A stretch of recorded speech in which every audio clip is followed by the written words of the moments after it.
Hey, this is the Red Wizard. I am a spiritual medium, educator, and visual artist. I want to be very clear about something. God does not need you to do anything. Particularly, God does not need you to do anything for him or her. A God that needs something cannot be God, because a God that needs something would be a God that's lacking something. And if you think you need to do something for God, then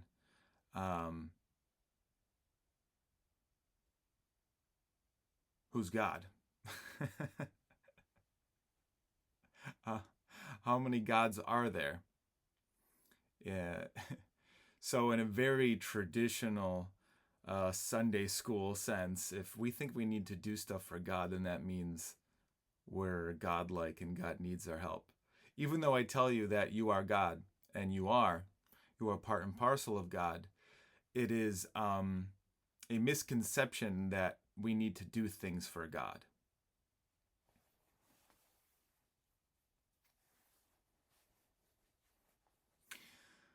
I recently had dinner with a friend, and they told me that they felt that they were put on Earth for like a specific mission, or more particularly, that they really needed to like sort something out with their karma or with their family, and that's why they were put here on this Earth. And I felt um,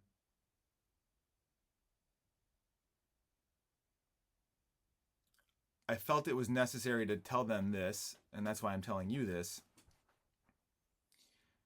You don't need to do anything. God doesn't need anything from you. And please be very aware of thoughts you might have that you think you need to sort stuff out in the world.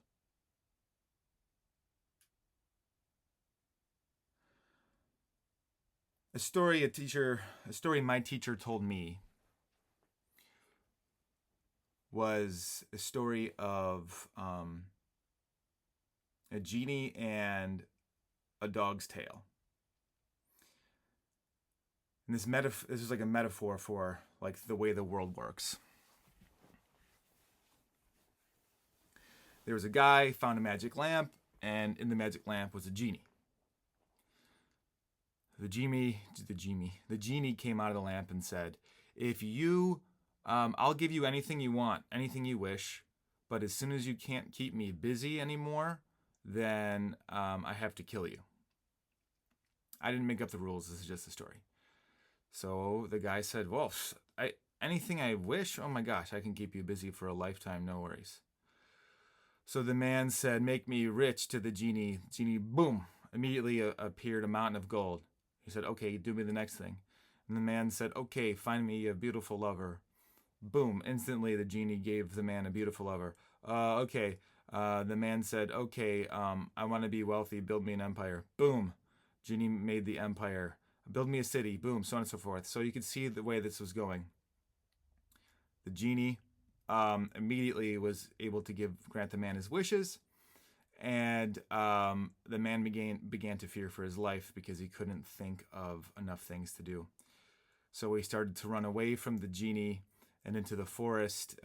He went, pursued by this genie, ready to kill him because the man couldn't think of any more things to wish for the genie to remain busy.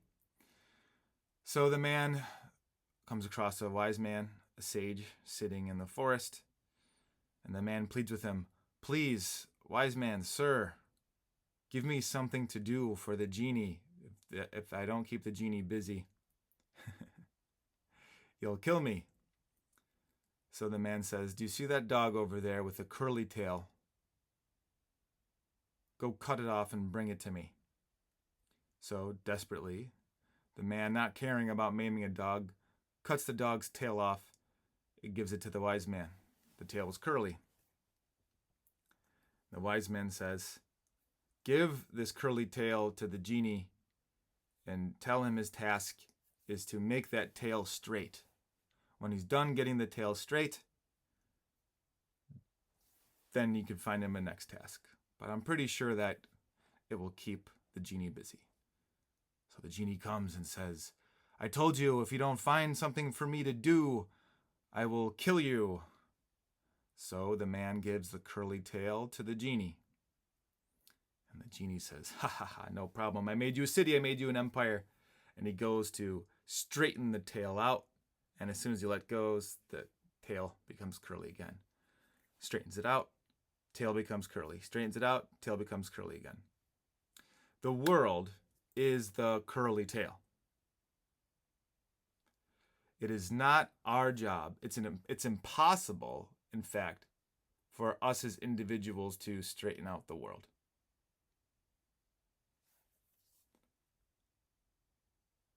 Do not sign yourself up for a lifetime of misunderstanding and frustration, thinking that you have to straighten out everyone and the world. It's hard enough straightening ourselves out. And half the time, we don't listen to ourselves when we tell ourselves to straighten yourself out. See what I'm saying? Even worse to think that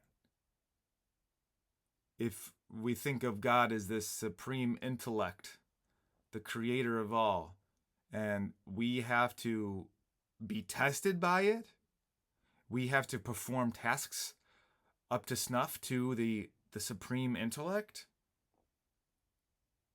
Woof. No.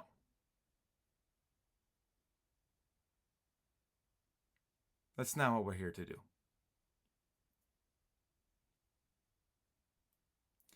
The goal of I would say the goal of life, but not everyone's interested in this, but the goal of spirituality is to realize that you are one with Spirit, that you are God.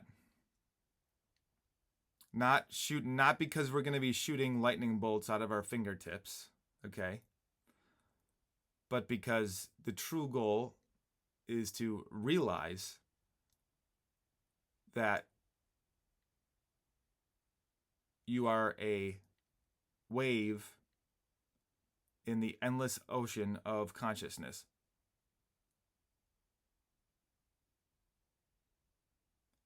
So I'm telling you that that's the task, that's the goal at hand. If you want to do it, you don't have to do it. The world is literally your oyster. There's many things you can mine from this world for your own pleasure, to find your own meanings, whatever you want. And we're all on our own trip on this planet doing those things. But the goal of spirituality is to realize what you already are, which is spirit. So, if that's the case, then the task at hand is not to gather, it's not to prove, it's not to overcome. It is to simply be still and realize or remember what you already are. The only thing that I could tell you is perhaps necessary is persistence. We can't control the outcomes of what we do. We can only control our effort. Krishna says that to our works, to work we are entitled, to the fruits, never. Which means everything we do, whether it's drinking a glass of wine or playing a sport, doing our meditation, doing our yoga, we can do for God, we can do for Spirit, but we can't control the outcome of what we do. The only thing that I did in my path was I tried to make myself um, just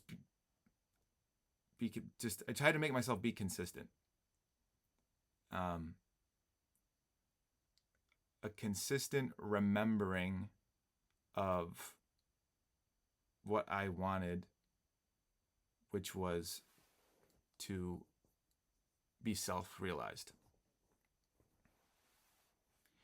There is no task or practice or prayer that can specifically unlock that for you.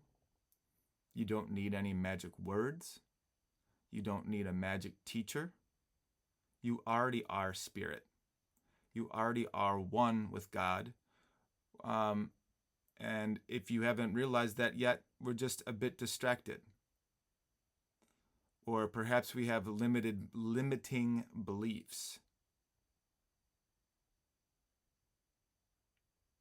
Thinking that we need to do something for God and we're on this like soul mission, going up against the supreme intellect, is a limiting belief.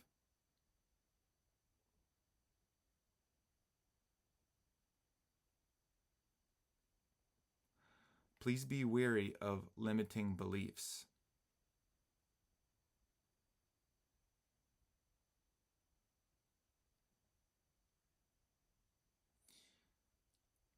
To realize the self, we realize that we fundamentally experience that we are Satchitananda, existence, knowledge, bliss, in their absolute forms. Existence, knowledge, bliss. I am. I know. I'm love. I am the infinite wellspring of spirit.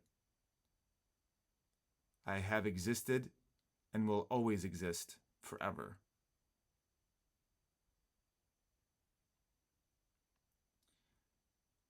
What is true makes us strong. Please be wary of limiting beliefs. We understand that it's a limiting belief.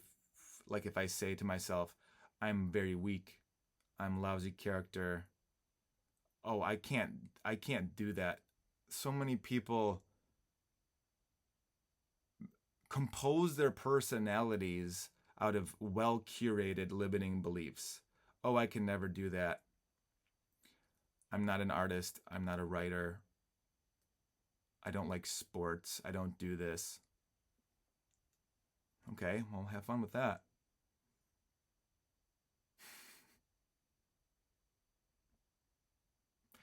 Sure, life could be easier a bit if we know what our talents are and we could use them as leverage. But there is no giant life mission for you. And if there was one, I would say that the only way we could ever really know what that is would be by surrendering to the will of spirit. Because if we try to approach the world with the handbag of the mind, as Muji says, it's kind of a limited belief already there, right? If I only approach the world with what I think I specifically need, if I only approach the world with like my very specific desires, this like kind of cone of awareness like shrinks down to a very limited scope. We want to be open. True freedom is not contingent on anything. You already are freedom itself. But when we narrow down this completely free consciousness and we narrow it down to this very specific things of what we think we want or what we have to do, that signs us up for a lifetime of bullshit, ultimately. And I say bullshit not because the work and the things that we're doing aren't fruitful or anything like that, but it's extremely limiting.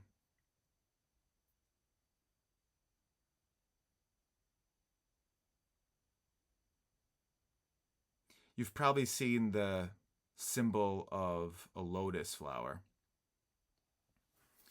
Lotus is a flower that grows in like a dirty pond, okay, like stagnant water. And its root goes way, way down deep into the muck. So the lotus is a metaphor for a lot of useful things. It's a wonderful symbol because the lotus grows out of the dark depths of mud, i.e., the world, the unknown, the chaos, the muck, and it breaches the water, and then it opens. So it's deeply rooted. But as it opens, its essence, its scent flows freely. The breeze come, the bees, come and go and visit unaffected. So I wanted to make this message because of what a friend told me. And this friend was someone who's, very experienced in many different spiritual and religious traditions and stuff like that. And I just wanted to tell this person and you're not out here boxing with God. You're not out here contending against the supreme intellect, which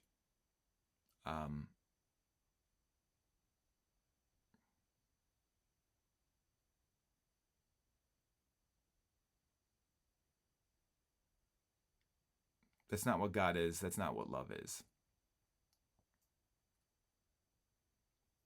We don't tell our children and our lovers to perform tasks to accept our love. I'm sorry, we don't tell our children and our lovers to do things in order for us to love them. We love freely, right? And the divine God Spirit is the supreme source of love and kindness and mercy. So that love, kindness, and mercy far surpasses our own limited brand. So you don't have to do anything. You're not here for a mission. You're not here to sort out hundreds of years of genetic ancestral trauma. You're here just to be. Much love. Thanks so much for watching. I hope you found this video helpful. If you'd like to go deeper, you can check out my free 3-video class called Unlock Peace, Energy, and Clarity. You can find the class at realpeacenow.net. That is realpeacenow.net, or you could just click the link in the description below. If you'd like some personal guidance, you can also book a private reading with me as a spiritual medium. Details for that are in the description too. Wishing you peace. And remember, love is the truth of who you are.